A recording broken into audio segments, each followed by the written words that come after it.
Hi there. Thank you very much for playing The Beginner's Guide. My name is Davey Reedon. I wrote The Stanley Parable, and while that game tells a pretty absurd story, today I'm going to tell you about a series of events that happened between 2008 and 2011. We're going to look at the games made by a friend of mine named Coda. Now, these games mean a lot to me. I met Coda in early 2009 at a time when I was really struggling with some personal stuff, and his work pointed me in a very powerful direction. I found it to be a good reference point for the kinds of creative works that I wanted to make. So just to start you off, this is, I think, the first game he ever made. It's a level for Counter-Strike. You can walk around here, by the way. And mostly it's just Coda learning the basics of building a 3D environment. But what I like is that even though he starts from the simple aesthetic of a desert town, he then scatters these colorful abstract blobs and impossible floating crates around the level. And of course, it destroys the illusion that this actually is a desert town, and instead this level becomes a kind of calling card from its creator. It's like a reminder that this video game was constructed by a real person. And it kind of makes you wonder, what was going through his head as he was building this? This is what I like about all of Coda's games. I mean, not that they're all fascinating as games, but that they are all going to give us access to their creator. I want us to see past the games themselves. I want to get to know who this human being really is. And that's exactly what we're going to do here. So, it's 2008, Coda starts making these games, and he never releases any of them. He doesn't put them onto the internet, he just makes them and then immediately abandons them, and they sit on his computer forever. And I think he really understood this image of himself as a recluse. At one point, he jokingly renamed his computer's recycling bin to Important Games Folder. So, this was just how he worked. He tended to crank them out one after the other without even really pausing to try to understand what he had just made, until suddenly one day, he just stopped. In 2011, that was it. He made his last game, and then he hasn't made another one since. And that's why I've taken this opportunity to gather all of his work together, is because I find his games powerful and interesting, and I'd like this collection to reach him, to maybe encourage him to start creating again. And if the people like you who play this also happen to find his work interesting, then I'm sure it'll just send that much stronger of a message of encouragement to Coda. So thanks for joining me on this. If you have a particular interpretation that I haven't mentioned here, or if you just need to get in touch, you can email me at daveywreden@gmail.com. Okay, that's about it for introduction. Let's take a look at Coda's first proper game. As each game is loading, I'll show you the date that it was completed. This first one was made in November 2008.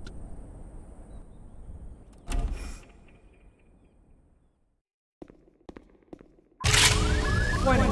Whisper machine active. Shift destruction imminent. This game is called Escape from Whisper, and it's one of the more generic games you'll see from Coda.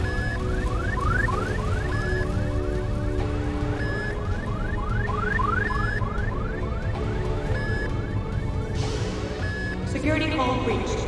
Hostile alien life form inbound. It kinda looks like this game was abandoned mid-development. For instance, you have this gun, which you'd think would indicate that there are supposed to be monsters or enemies somewhere, but then clearly there are no enemies anywhere.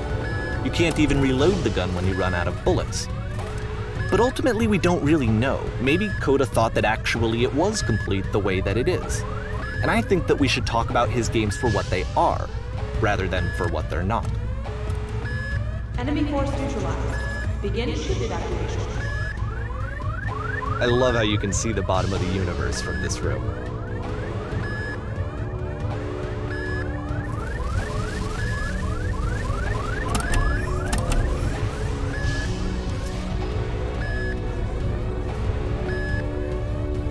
Apparently, this space station has a labyrinth on it. Sure, I don't know. There's really no reason for it that I've ever been able to discern, so in the interest of time, I'm just gonna skip you on past it. Okay, this is the part that's interesting. The game has this narrative about the whisper machine and how it has to be turned off, and then you get to the engine room. Hey, You there, in the engine room. You could save us all. That beam is powering the whisper machine. We could disrupt it by introducing a great enough heat signature.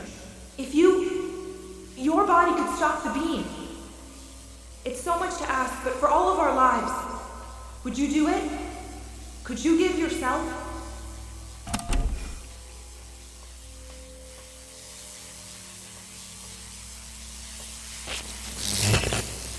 Let me pause here for a second. What you just experienced, stepping into the beam and then dying, is probably what Coda had initially intended when he was developing this level. But when he first compiles and plays it, something goes wrong. There's a bug somewhere. And this is what happens instead.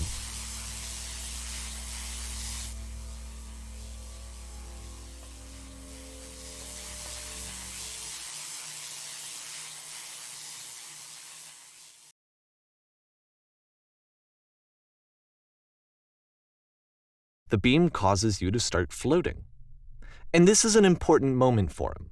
Because yes, this is technically a glitch, but Coda identifies something human about it, like how small it makes you feel in the face of this larger chaotic system.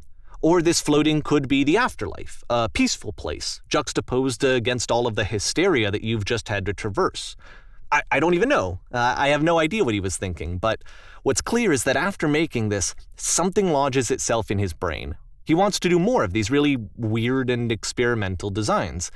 So he stops work on this and moves on to a stream of tiny little games that go in all sorts of directions. Let's go ahead and take a look at the first game he made after leaving this one behind.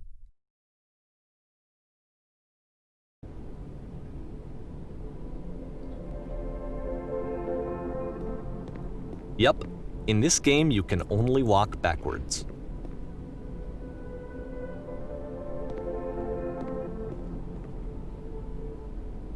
So it's a short and relatively minimalist experiment combining motion and narrative.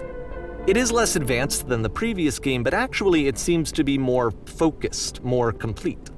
Coda's trying to give it a unique voice rather than simply basing it on a pre-existing trope.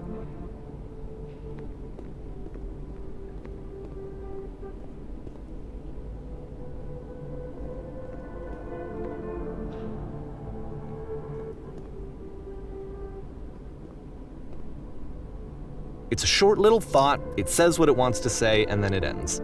Didn't need anything more than that. Which to me is why it works, because it gets out quick. Okay, next one.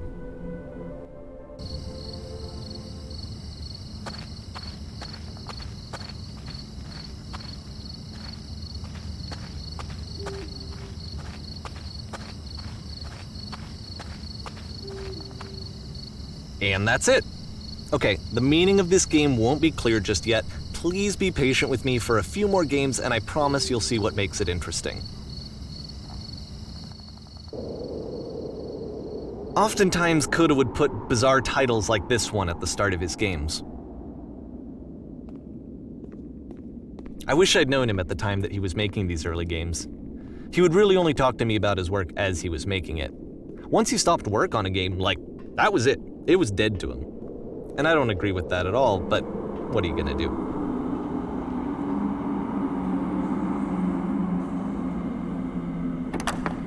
Once you've been slowed to an absolute crawl, the door at the top of the stairs opens. So why, if Coda's not showing these games to anyone, why bother opening the door at all? Well, to show you, I'm modifying the game here so that when you press enter, it'll bring you back up to full speed so you can enter the door for yourself.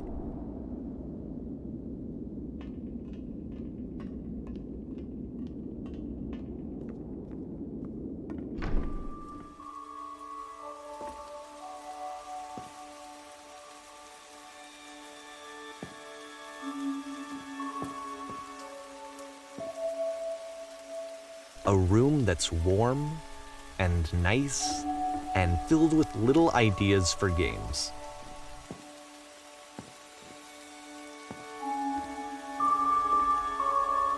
Coda would often tell me that he didn't mind if people thought of him as cold or distant.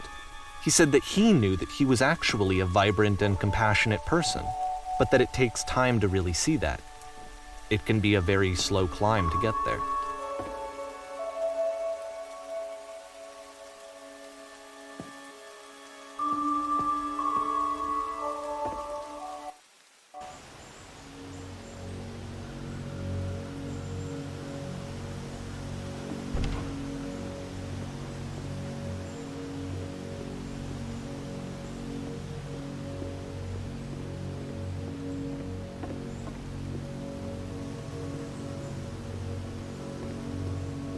Well, this is new for Coda. It's an actual puzzle. Go ahead and see if you can solve it.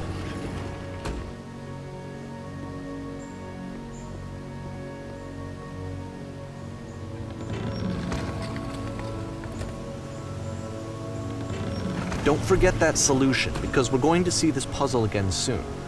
We're going to see it a lot.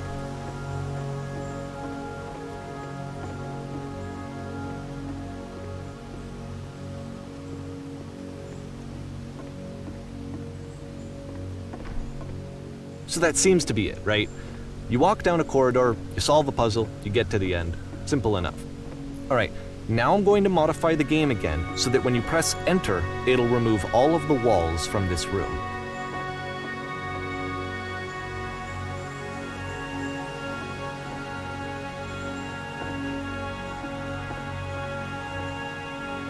How about that? There was more to it than we had any way of knowing. I actually find it funny that this game comes after the Stairs game, since they essentially convey the opposite idea. So, in the Stairs game, a dull exterior concealed a rich interior. And then, in this level, a dull interior hides this fantastic outer world.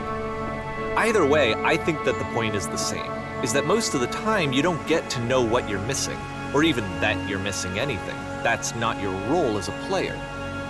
So if your role here is not to understand, then what is it?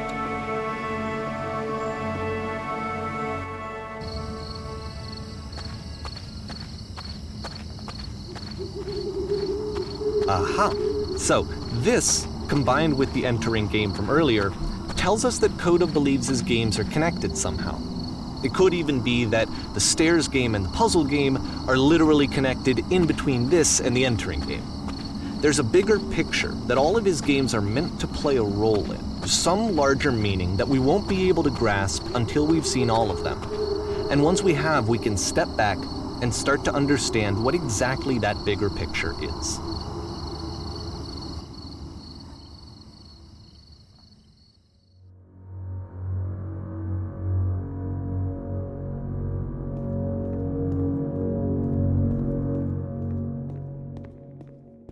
Let's talk about video game development for a second.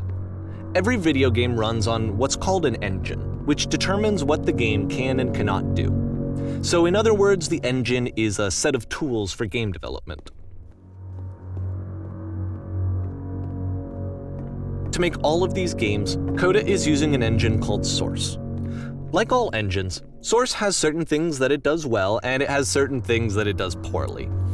One of the things that it does very well is boxy linear corridors.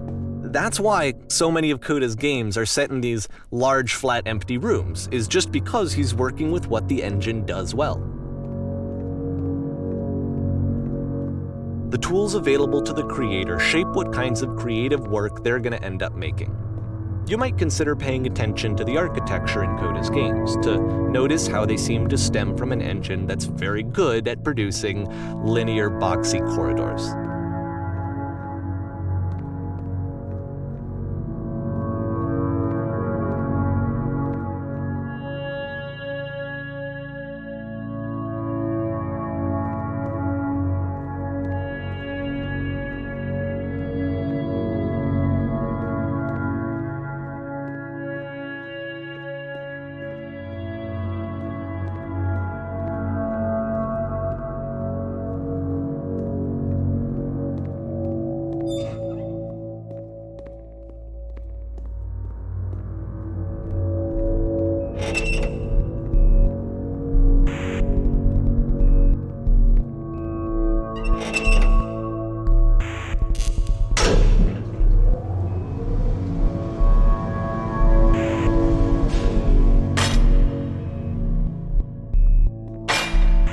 This prison, funny enough, in Coda's original design, the doors stayed shut for a full hour before letting you go. If you don't mind, I think we're gonna skip that.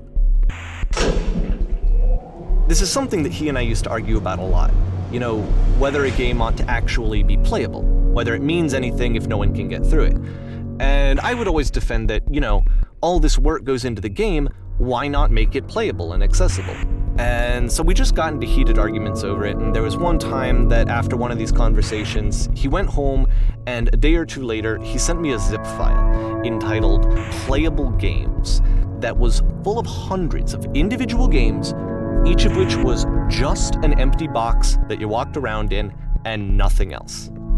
Believe me, I played every single one of those just to find out if there was like a gag hidden somewhere. There wasn't.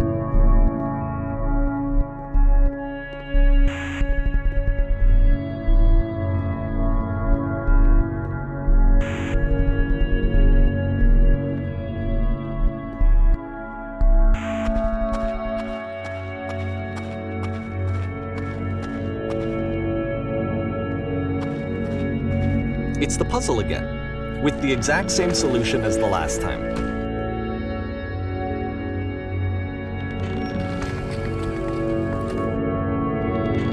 There's still no clear indication of what makes this puzzle so special that Coda is going to return to it over and over. But I promise I'll share with you my interpretation very shortly.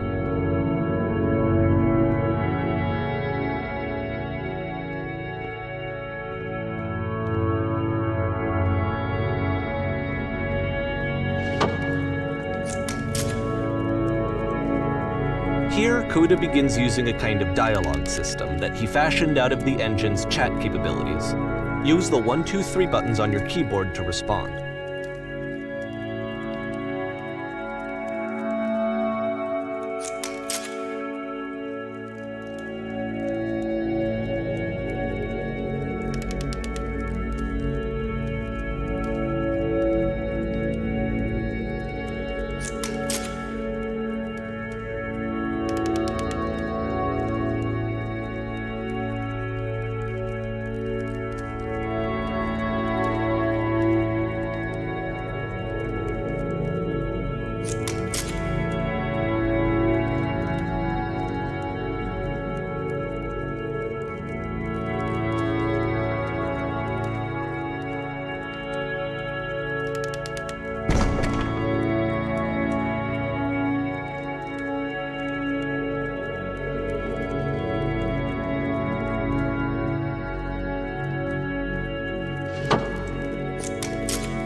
And so we make one last descent down to the final floor of the level.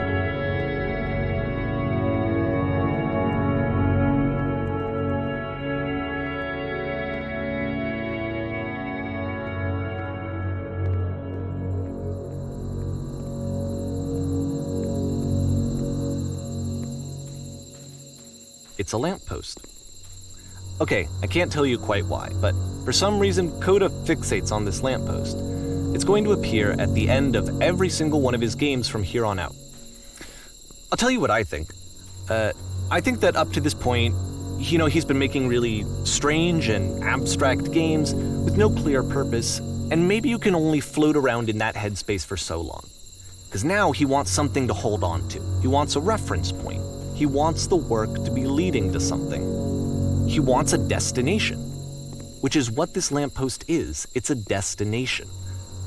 We're going to see it in the work as well. His games are just going to become a lot more cohesive, a lot more fully developed, with more of a clear idea behind them. And as we go, that idea will get clearer and clearer and clearer.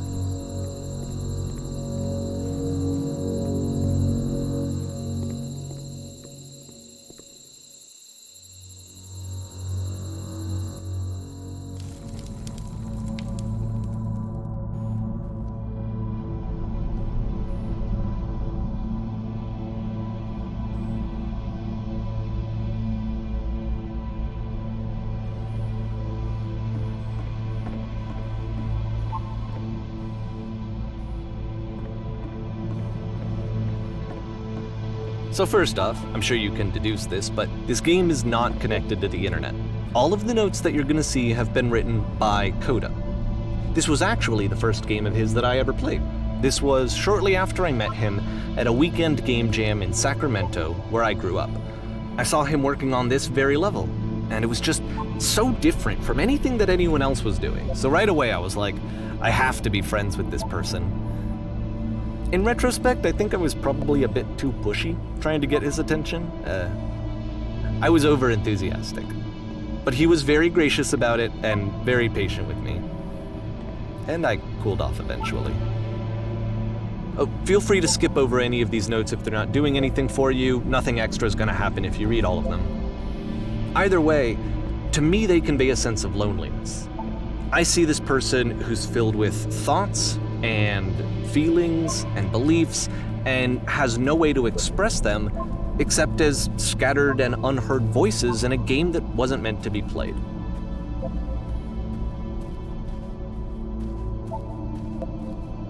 But it's ironic, isn't it, that in playing this game and seeing how alone Coda often felt, that we get to know him better and actually kind of connect with him.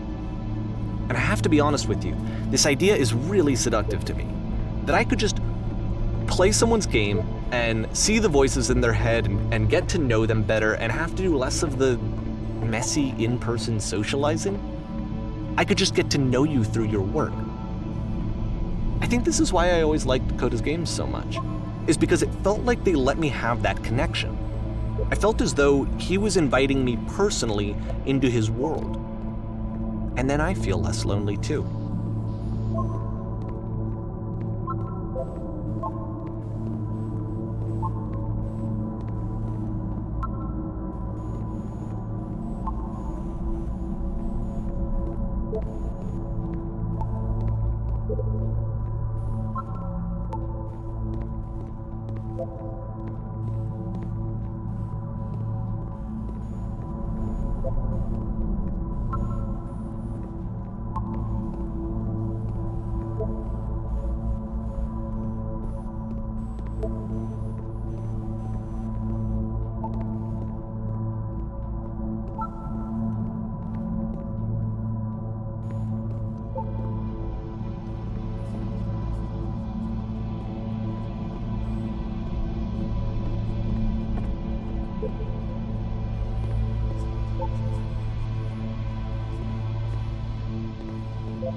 At the end of this level, we're going to see the puzzle again. And here, I'll tell you what I think the puzzle means.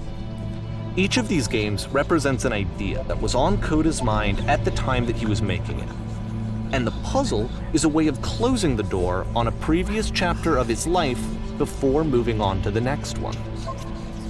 In each of his games, after exploring a theme that, he might find difficult, Coda can then place this puzzle that he knows has a reliable solution. He understands exactly how it works, and so it gives him a simple mechanism for moving on. And because there's this dark area between the doors, a space between spaces, before you move on, you get to pause. Just for a moment, a few seconds to reflect on and let go of the events that led you here, to step back and connect the pieces together, to grasp at that elusive bigger picture.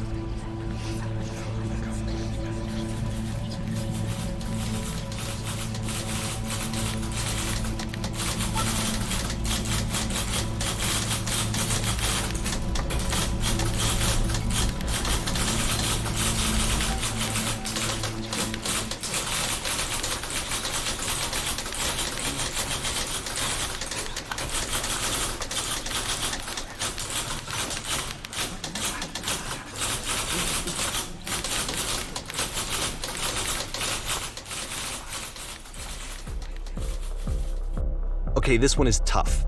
It's gonna kinda just spin its own wheels for a few minutes. Hang with it.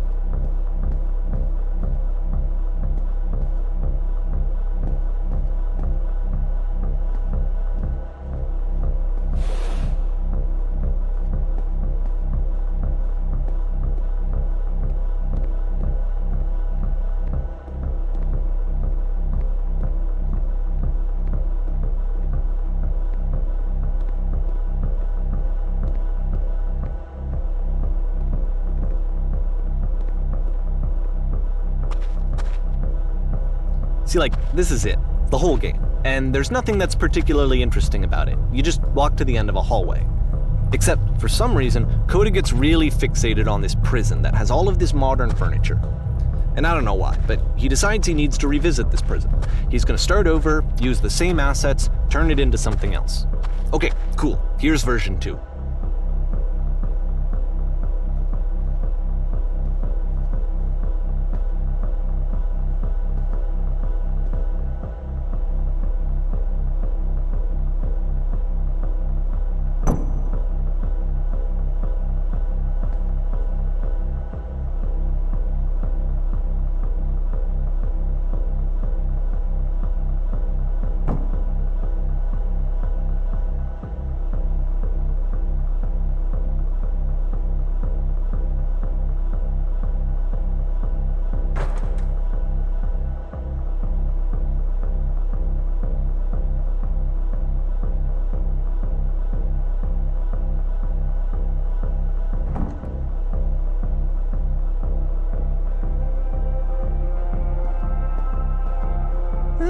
There's a bit more to this one, but still it's not really communicating anything. It's kind of just weird for weirdness' sake.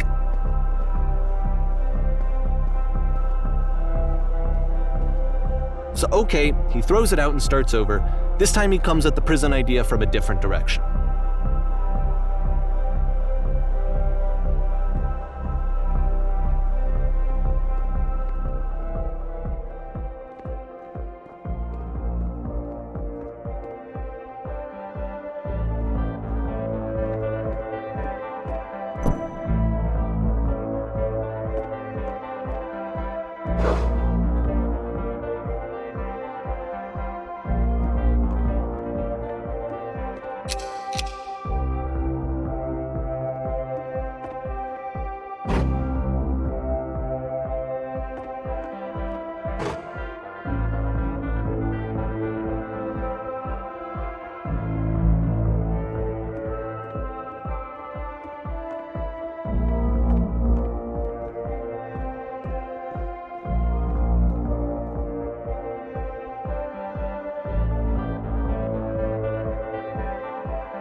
And of course, now the table is gone and you can't begin the chain of events to escape.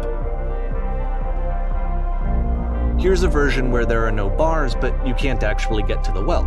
And then a version where the inside of the prison is the outside and the outside is the inside. Let me just blink you real quick through a few more of these. I mean, he really unloaded on this prison idea. There's nearly a dozen. Personally, I think it's awful to watch this, to see a person basically unraveling through their work. And for what? At what point do you just go, maybe there are game ideas other than this prison that I could be working on? But Coda doesn't have that voice telling you to stop, that particular mechanism of defense against yourself. Without it, you just spiral. And so he keeps going and going and going and going and going, and then he hits on something. And he likes it. And that's it. He's done. He stops making prisons. This is the very last version of the prison game that he created. And the reason I think it works is that the prison is not actually in it.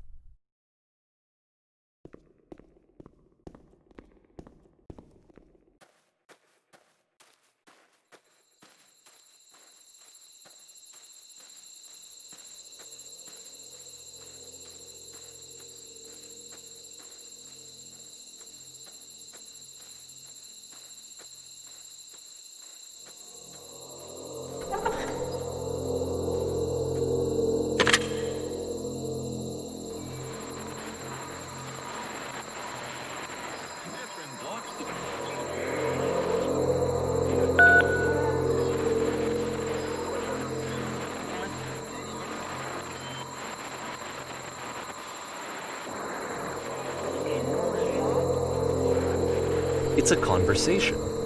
And so this is what Coda wants, is to be able to talk to someone, to share what's on his mind, and to get some good advice from someone who knows.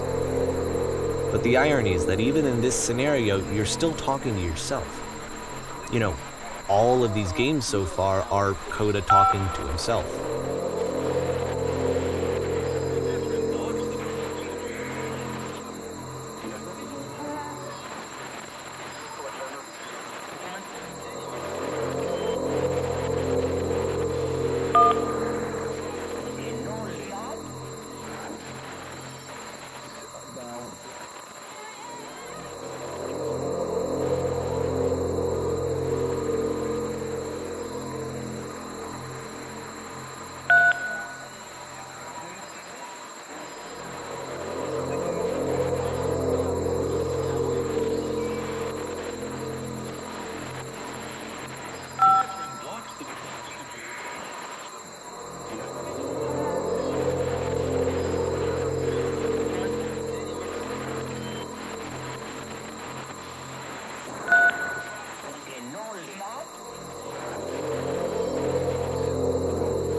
I can see why he considers this a fitting conclusion to the prison games. After all of the obsession and frustration, just to be told by someone you can trust that things are going to be okay.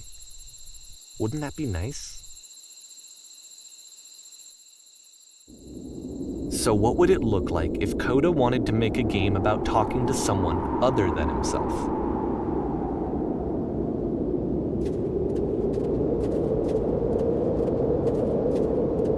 To me, this environment is meant to represent Coda's puzzle, with the two doors on either side and a dark transitional space between.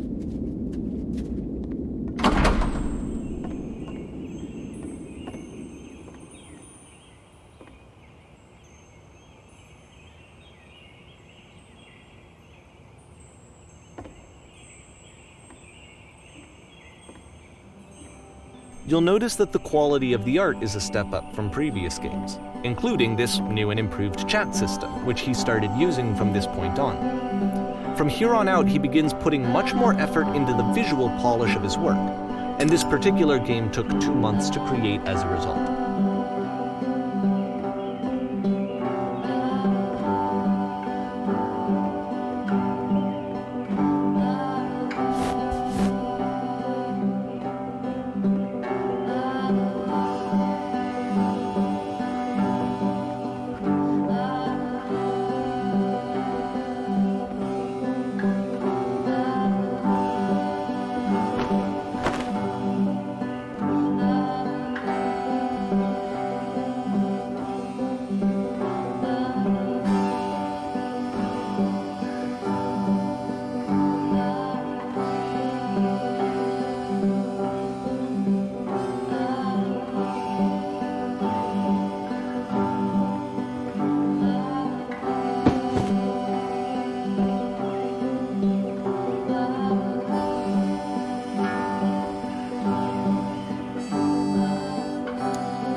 After the intense set of prison games, this house cleaning level almost feels like cleansing.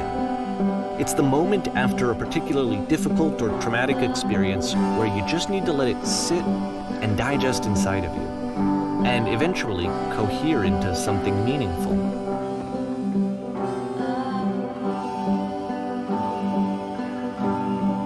I know that Kuda really liked this game.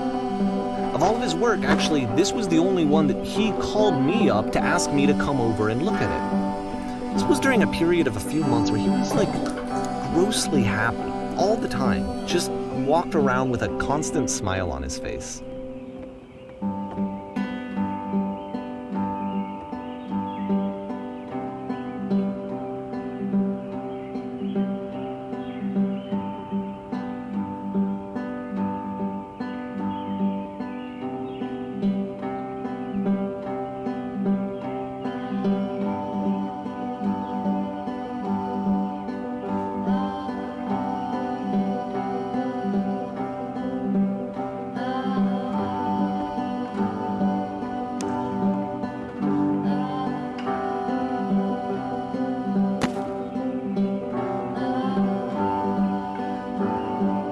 I'm glad he made this. I'm glad he found some peace.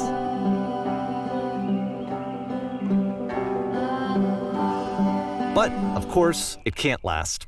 The music stops, your companion is gone, it's time to leave. The door at the top of the hill is now open as well. Again, you can't stay in the dark space for too long. You just can't. You have to keep moving. It's how you stay alive.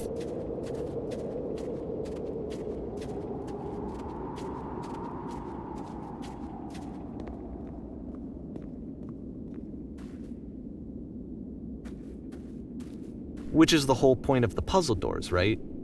That sooner or later you have to pick up and move. I really thought that was the point of it.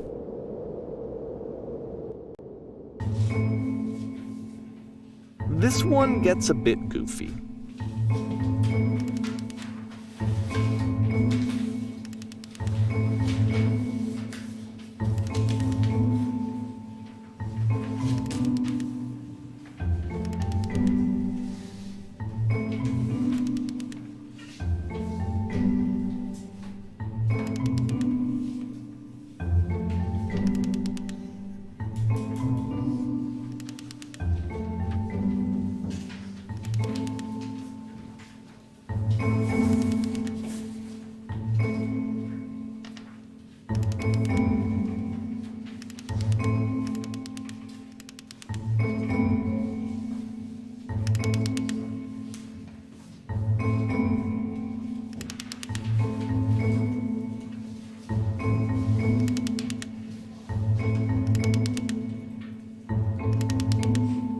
About halfway through the game, the perspective shifts.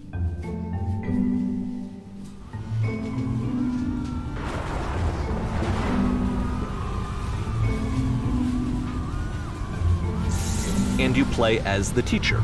And suddenly, you discover that your teacher is just as bigoted and afraid as you are. Oh, and also you can move around the classroom now.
I fell pretty hard for this one.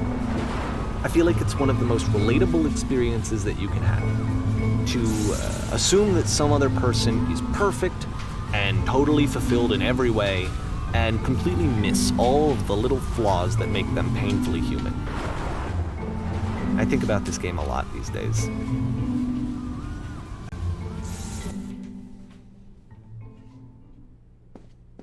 This one took a lot longer than all the others for Coda to make. It was 4 months between this and the last one. That's twice as long as it took him to make any other game before this, and it's not like it's particularly complex, so I remember I found that a little strange.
The game ends with this eerie premonition of what's going to happen next in Coda's life. The solution to social anxiety, to fears of having to perform and having to chase success, the answer for Coda is to withdraw, to hide himself away. Which is what leads to scenarios like the stairs that slowed you down several games ago, where it just becomes harder and harder to access Coda's inner landscape because he keeps retreating. He just keeps backing away from possible connections to anyone other than himself. And to be honest, I didn't consider it very healthy when I first played this game. You know, it looked to me like he was trying to justify the idea of just disconnecting yourself from the world. And that wasn't what I wanted for him or for his games. Because I feel like a lot of his games are inviting me to connect with this person, to bring him closer. But what can you do? After this, Coda went off and took another 5 months to make a new game.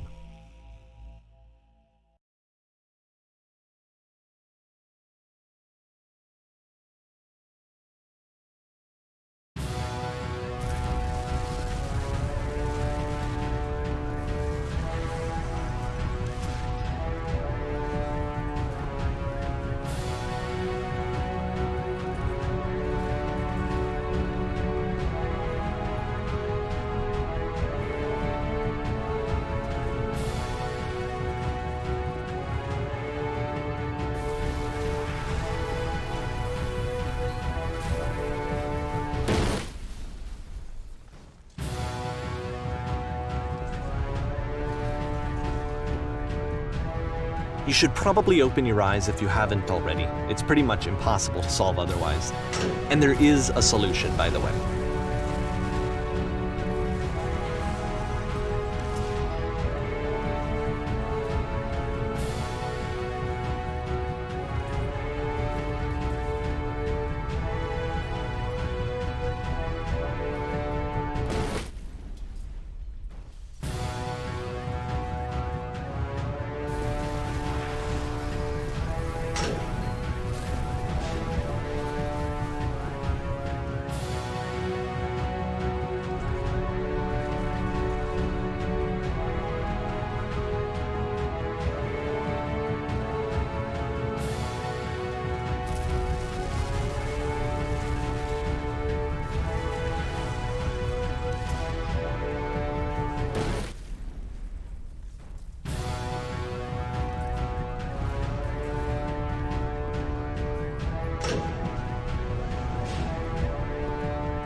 Like I said, I was getting concerned. First off, he's never been this explicit in his work about exactly what he's thinking. So where's that coming from? But then even weirder, his work has potentially stopped being an outlet for him. Not like he's having trouble iterating on ideas, but he literally just can't think of new ideas anymore. And in person, he was being a lot more distant than usual. Like, you know how sometimes a person will just deflect anything that you say in order to keep themselves disconnected all the time? It was that kind of thing. Here was the point in my relationship with Coda where I really started to wonder if he needed my help in some way. His games are going to get more desperate from here on out. After this game, it's almost 6 months before he finishes something new.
If the last game featured Coda talking explicitly about his creative frustrations, this one turns it up to 11. Now, put yourself in my shoes playing this. Here's a friend whose work is exhibiting signs of struggle, frustration, anxiety, depression, even. And yet still, he keeps making games. He keeps throwing himself into the grinder even when he clearly doesn't have the energy for it anymore. Why? What is it for? Because from my perspective at the time and just what I knew of him, this was a result of how isolated he was. He was in his own little bubble, just sitting at his computer all day, not really showing these games to anyone, not releasing them onto the internet, and so he didn't have anyone outside of himself to connect with. He had no outlet to ground himself on.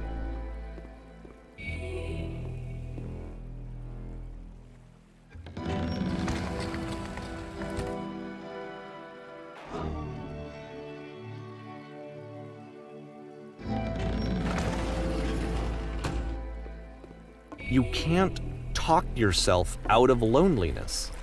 It doesn't work that way. You can't be the one writing both the questions and the answers. Then there's no movement. Then there's no circulation. If all of your anxieties are being channeled into your work, then if the work ever fails, you have no backup and you're just going to crash.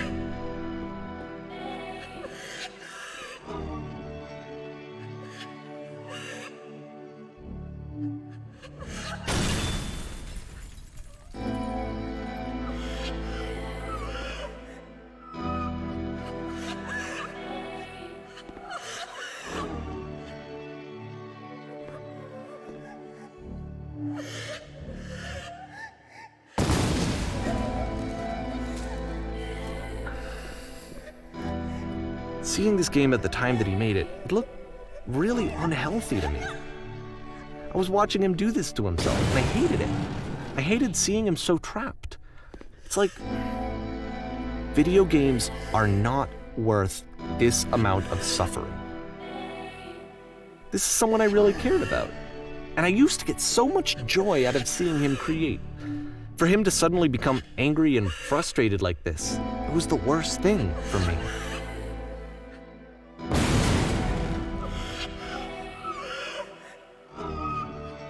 I don't know. This is what I felt at the time. I don't know how else to explain it. I wanted it to stop more than anything. I had never felt so rotten. I needed more than I had ever needed anything for this to stop.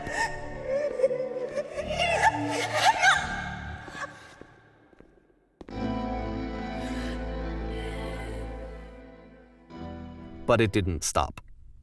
After finishing this one, Coda takes another 7 months and comes up with a new game.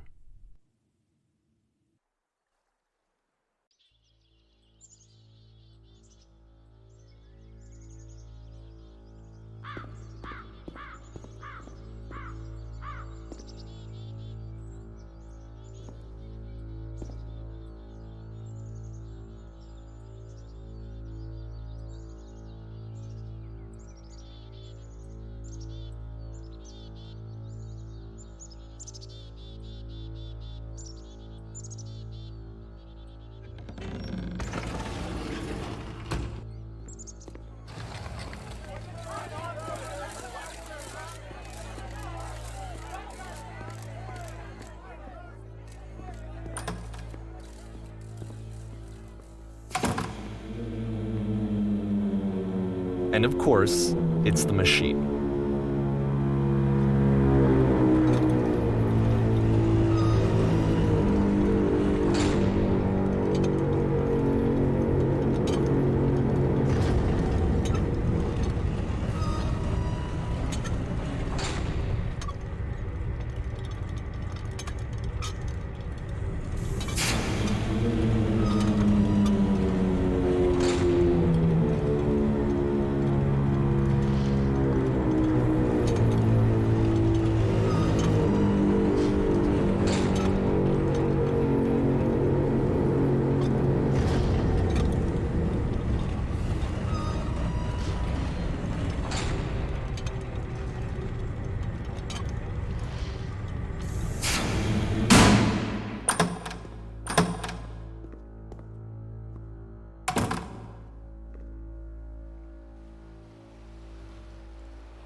So now the work is becoming self-destructive.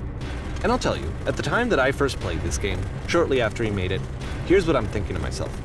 I'm thinking that Code is stuck in his own head, and that it's having a very negative effect on him, and that all he needs to do is just start showing his work to people, to get some actual feedback on his games. It might get him out of isolation. And so, as I'm thinking this, I realize that I could be the one to initiate it. Because it would never occur to Coda to start actively soliciting feedback, so what if I did it for it? If he could see the difference it would make to have more actual conversations with other human beings, would that bring him out of his mental spiral? Would it give him confidence in himself? Would it bring meaning back into his work?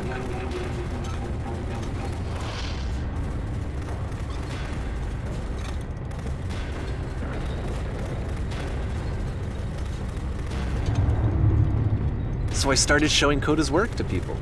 I took this one, and the islands which you just played, the theater, the notes, the house cleaning game, and some of the prison escape games. I brought them to people that I knew and trusted. I asked their opinions. And the great part is that they really loved his games. You know, the point of it all was just to give him some external reference point, but they genuinely loved his work. There was nothing for him to be afraid of.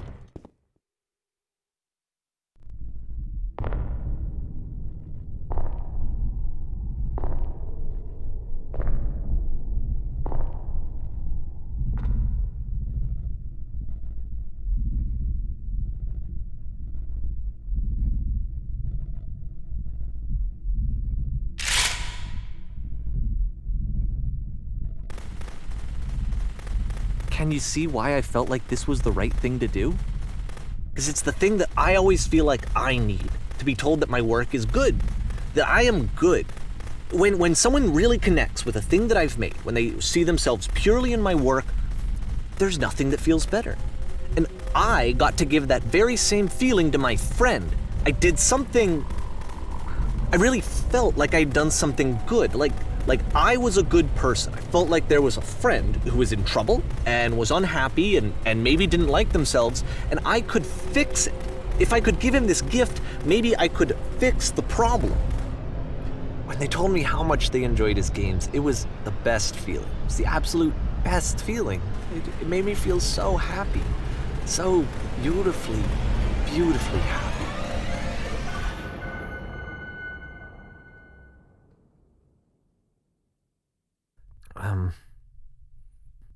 So anyway, Coda finishes this game, and then really he just kind of takes off for a while. So this is June of 2011, and I didn't hear anything from him for several weeks, I guess. And so out of nowhere, one day I get an email, and it's got a private link to a new game of Coda's. This one is called The Tower, and to my knowledge, it's the last game that Coda ever made. So let's take a look.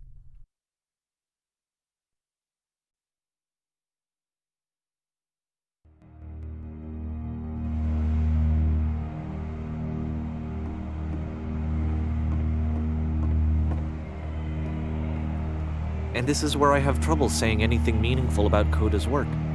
Because more than anything else, The Tower just feels distant. It feels like it's trying to distance itself from the world. It's a very cold game.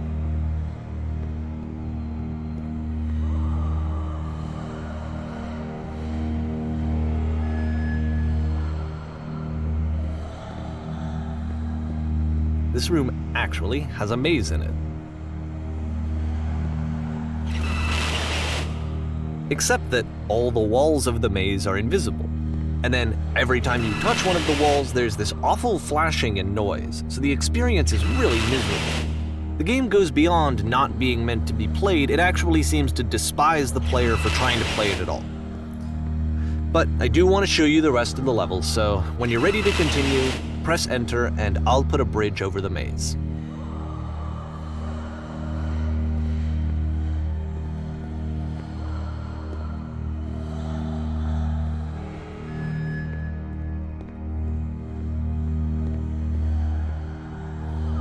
And to be fair, it's not like this is the first game that's needed some modification to be playable. Like the house cleaning game. You know, that one used to actually loop the cleaning chores and you just cleaned a house forever. I had to cut it off so that you could exit the house and the game would actually end. But that game had an idea that it was actually trying to communicate. What's the deeper idea behind the invisible maze? The only way past this challenge is to randomly guess the 6-digit code. Like the invisible maze, it's frustrating to me, because it's the opposite of everything else that Coda has made. It doesn't encourage thought or engagement. It doesn't ask anything of me, except a lot of my time. If I could have reached him during this time, then maybe I could have asked him, but I couldn't. I still don't really understand why this is here. I'll put the code on the ground for you here, though, so that we can move on.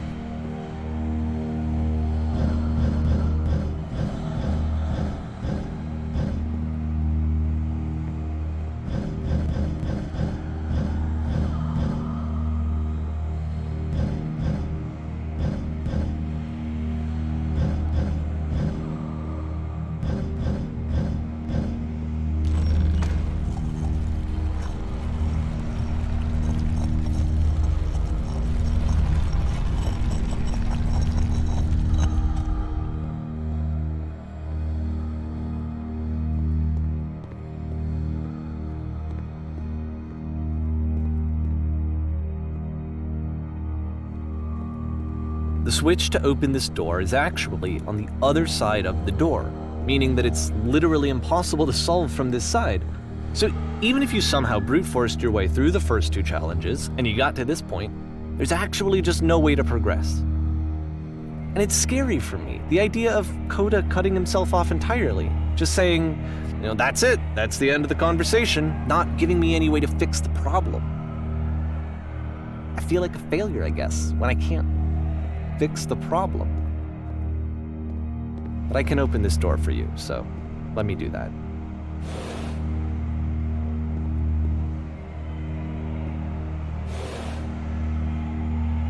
Was I a failure for not understanding this game? I don't know why I would be. It's not like everything needs to have a solution, but I feel it somehow. I feel like I failed, and I don't understand why. I remember, it's June of 2011. I'm playing this for the very first time, and as I'm playing, I'm thinking to myself, I don't know this person. I have no idea who this person is. It wasn't the guy I knew, it wasn't my friend. I had come to so many conclusions from looking at all of his work up to this point, and then suddenly none of them... I had been trying to, though. That was the thing. For years I was trying to get to know him, to understand who he actually was and what he stood for. I asked him so many times to please just tell me what his games mean to him. I asked him please to tell me what the 3 dots mean. And he wouldn't.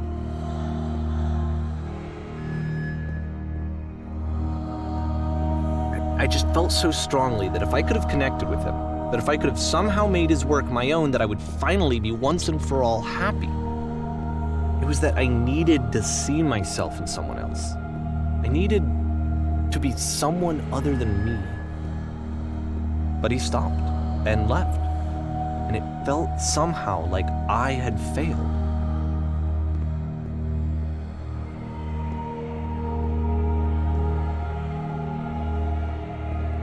Where did I screw up?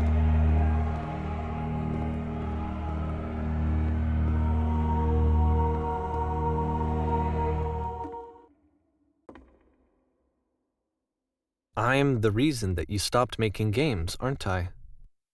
It's because of what I did. I poisoned it for you. I don't think I ever told you this, but when I took your work and I was showing it to people, it actually felt... it felt as though I were responsible for something important and valuable. And the people who played them, they treated me like I was important. They really listened and cared about what I had to say. Even though I was showing your work, I felt good about myself. Finally. For a moment, while I had that, I liked myself.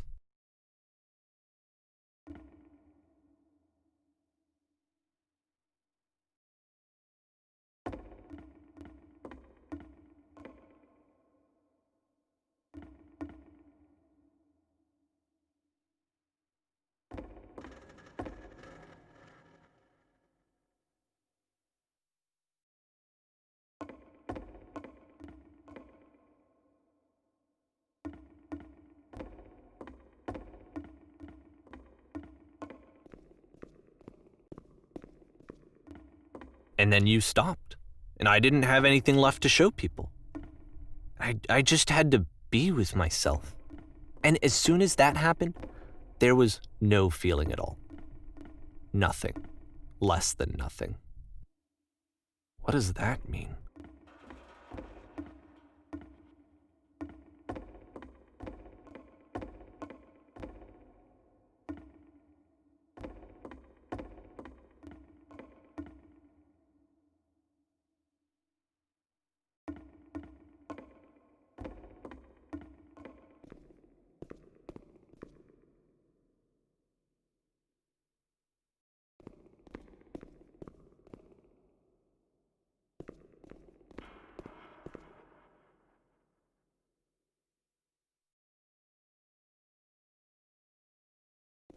I'm afraid that I did something really stupid because I don't like myself.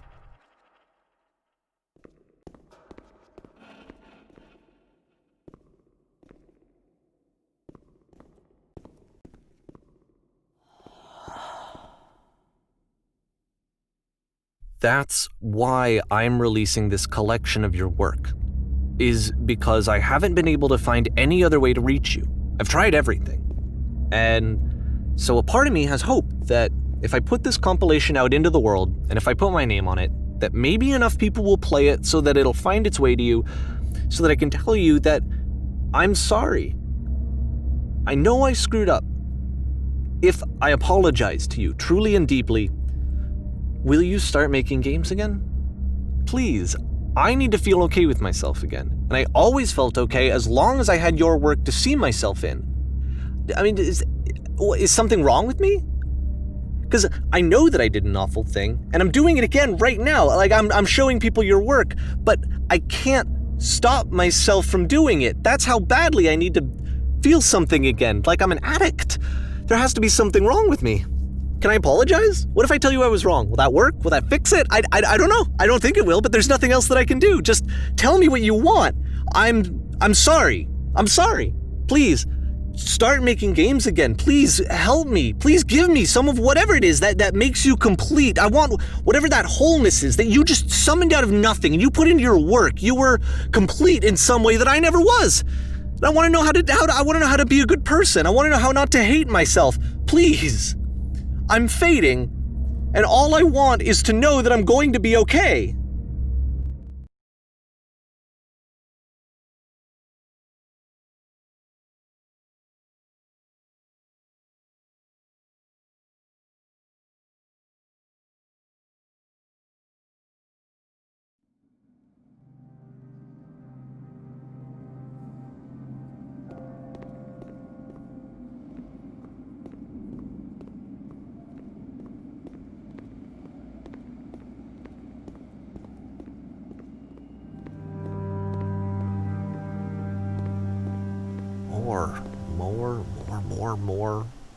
More love, more praise, more people telling me that I'm good.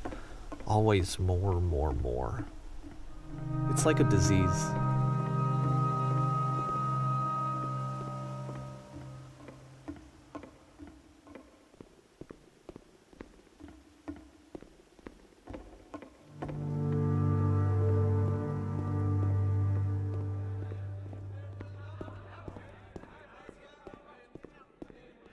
Solution.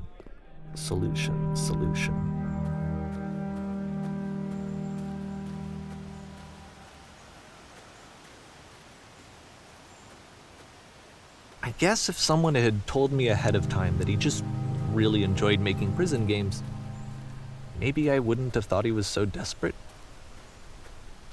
I wouldn't have told so many people that he was depressed. Maybe he just likes making prisons.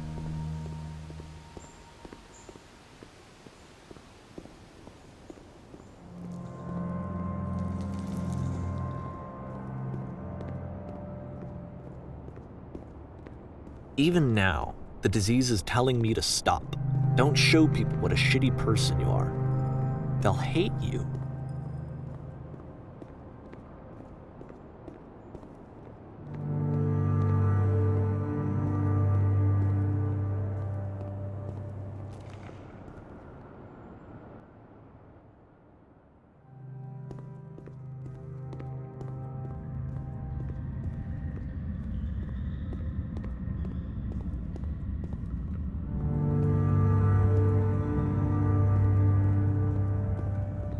If I knew that my life depended on finding something to be driven by other than validation, what would that even be? It's strange, but the thought of not being driven by external validation is unthinkable. Like, I actually cannot conceive of what that would be like.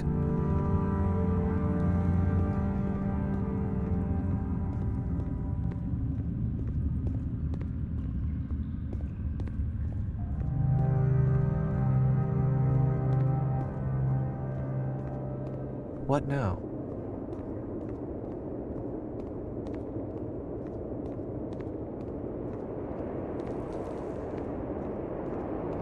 I think I need to go. And I'm sorry, because I know that I said that I would be here and I would walk you through this, but I'm starting to feel like I have a lot of work to do. I have a lot that I need to make up for. And so just gonna... Okay.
Turn back from this cave.